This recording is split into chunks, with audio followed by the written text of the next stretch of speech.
Hi guys, and welcome back to another DrAce video, and today we're going to be playing MotoGP 22, and we are continuing with our episode 3 of Season 9 mode here in MotoGP 22. So this objective is to finish in 3rd place, at least in front of Loris Capirossi and Andrea Dovizioso.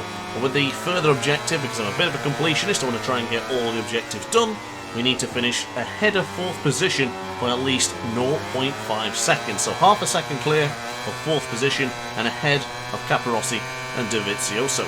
So we've done the Stoner one so far, and we've done the Valentino Rossi objectives for this race here in Qatar. It's been awesome. I love doing these little objectives with these older bikes. Of course, the bikes feel fantastic, and the track is absolutely awesome as we dive with the inside of Loris Capirossi. When we were using Rossi, this is where we beat Lorenzo right here in turn 6. Definitely an overtaking spot of mine into that particular corner. So we've got laps 2 of 6 to do, so there's quite a few laps here in Qatar to breach this objective. But I've got to say, after using Stoner, trying to get 5 seconds clear from Valentino Rossi, that was by far the hardest challenge I've done so far. Still yet to do many more. Of course, stick around and make sure you subscribe to see the rest of the 9 season mode, and then we can start trying to give all the objectives a bit of a run for their money.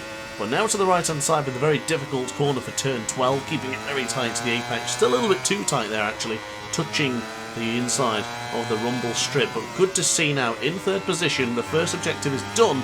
The second objective is on the precipice of being complete. There it is. As long as we now maintain 0.5 of a second clear from Capirossi and Dovizioso, we will achieve the objective. Now just to mention as well, I will be doing a full review of MotoGP 22 probably tomorrow or the day after, depending on when I upload this video, so definitely stick around for that because I'm very excited to give you a full breakdown of MotoGP 22. Pretty impressed with this game so far. I've got a few issues and a few minor bugs, etc., but we'll discuss that in the review. But what I will say is I absolutely love this game mode. Episode 1 has been brilliant here in Qatar. I've seen the rest of them, I've had a sneak peek, and it looks like there's some really fun objectives to do. Really reminds me of MotoGP 08's challenge mode, where you had to do specific objectives which actually made sense, or maybe reshaping the past in a way. I really like stuff like this, so I'm really looking forward to doing more of these and doing the rest of them. Of course, we've got the career mode now as well on board the Moto 3 machine, the KTM, so definitely stick around for that as well. But into the left hand side we'll go then for turn 6, trailing behind the 8 times world champion at this point, of course, being back in 2009. The year that he actually claimed the 9th World Championship, hence the name, Season 9. To the right hand side now for turn 7, flicking it to the left hand side as we'll now attack the difficult right hander for turn 9, getting a little bit out of shape there, but we're still doing a pretty good job staying on the back of Valentino. Now this is all we've got to do, just stay behind Valentino, keep that gap ahead of Loris Capirossi. 0.8 of a second it is right now, but to be honest with you, like we did in the Rossi objective just a few days ago, I would like to try and beat Rossi. I know it's a bit extra, we don't need to do it, but I would like to do a little bit more. It's just always nice to go that extra mile, if you know what I mean. But 6.5 of a second clear from Capirossi. Looks like the man on board Suzuki will not chase us down yet, but the gap is sort of hovering between 0.5 of a second and now 0.8 of a second. That's the first time I've seen it breach that far. But if we can get that elusive 1 second gap, then I'm going to be feeling a lot more confident about our chances in this particular race. Now to update you as well, electronics are very important for this one because for me at least, I have to use TCS1 with anti-wheelie 2. If the TCS is any higher than that, I really struggled and I could not find any rhythm or any groove. So just pay attention to what you want to use because I find it was quite critical for me to beat the AI at 120% difficulty here in this game mode. But we now attack turn 3, getting a little bit out of shape there on the acceleration as now we go to the very difficult 4th corner. Bit of a weird corner this one. It really sucks you into it. I mentioned it before in the other videos, and you just got to be careful with that sort of bogey of a corner. Sometimes it does work and sometimes it doesn't. You just have to be very good on the brakes to make sure you don't get sucked into that corner and lose all your momentum. But once again, improving on this particular lap. We've actually now improved to 1.2 seconds, going on 1.3 seconds clear from Loris Capirossi, so I think we've got the job done as long as we maintain this speed.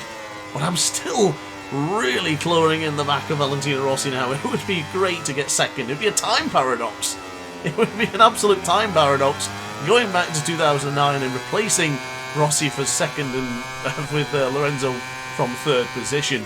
But now into the right hand of the innocuous turn 12, as mentioned earlier, keeping it very tight to the apex there. Look how much speed we gained. 0.8 of a second quicker, 0.9 of a second quicker than the previous lap time. Almost a second now, but we're still rocking power setting 3. The beauty of this game mode is that there is no tyre wear. It gives you a set amount that's already wore down. And of course the fuel, you can literally smash it however way you want to. But braking very firm now for turn 16. Very hard on the brakes here, losing the front ever so slightly and just trying to make sure we can still stop the motorcycle. But one thing I will say about MotoGP 22 is the brakes, when you try and stop it when you're really losing the front end, if you just slam on the brakes you go down straight away. So it's such an exciting, exhilarating moment when you're trying to stop the bike from going too wide into the corner, but also you don't want to push it too far, so then you'll just drop your Yamaha in this instance. So I actually really like that this year. It does feel a bit crazy because you're trying to stop and you're shaking and you're pressing the controller, but it just doesn't seem to stop. But we managed to get through it there, getting onto the green here as well, so not ideal. We're probably going to track limit warning for that one, so we'll have to be very careful. But we are still 1.5 seconds clear from Capirossi, trailing in behind Rossi. I tell you what, this is just motivation. Chasing down Valentino, I always find that just chasing another rider is way better for me than trying to churn out the lap times by myself. And one of those riders I really like to stalk the prey ahead of us and hopefully then make a lunge. But on the penultimate lap now, getting really close to finishing this objective with flying colours. We've done more than we need to, but at the same time I still want to get a little bit more and beat Valentino Rossi. It'd just be special. It'd just be that extra thing that we just desire. It's not necessary, we don't have to do it, but of course I certainly want to do it.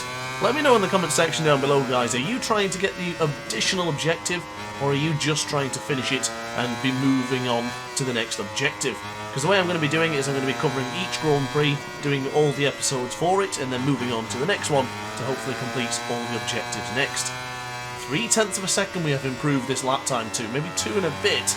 We are really closing in on our teammate now. Come to think of it, the straight could be warranted. Oh, getting really close to Rossi there, goodness me. Very firm on the brakes as we went onto the right hand side for turn 16, but so much braking power closed us right into the rear of Valentino, and this might be my fastest lap of this whole week. Oh my goodness, a 1:53.273.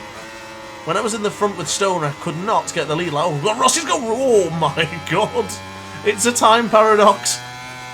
Time paradox, ladies and gentlemen. Rossi's down. Capirossi is now 2.2 seconds behind. What? Okay, so this didn't happen, but it's happened to us. We are now in second position. Rossi's down in the very first Grand Prix of the season of 2009. Capirossi will claim a podium, and Lorenzo sets a lap time of a 1:53.273. That is my fastest lap time of this entire game mode so far. 1:53.273 is really, really good. I am really proud of that one. When I did the stone objective, each of my lap times were in the 1:54. Wow. Wow, that was scary. That was really scary. Way too hard on the brakes there. So we get our very first track limit warning for trying to regain the position. But now I'm confused, because do I still need to finish ahead of Capirossi by 0.5 of a second, or by Dovizioso? Because I guess this would make sense to distance ourselves fourth place by at least 0.5 seconds from fourth position. And we have to finish ahead. I don't know. It's fine. It's fine. All I know, guys, is that we're going to do this objective with flying colours, as we'll take a second position here in Qatar in the Lorenzo particular part of this objective. And the night is not over, of course. That's what the objective is called for this particular game mode. But absolutely loving this game mode. I hope you guys are too. Got a lot more planned. We'll be doing every single episode of this fantastic season mode, so definitely hit the subscribe button and hit the like button if you really enjoyed it as well, because it helps the channel out quite a lot. But across the line we will go to end this particular challenge. We've completed it with flying colours, and I've got to say I very much enjoyed that one, and I hope you guys did too. So thanks for watching as always, guys. Hit the like button, hit the subscribe button, and I will see you in the next video. Ciao for now.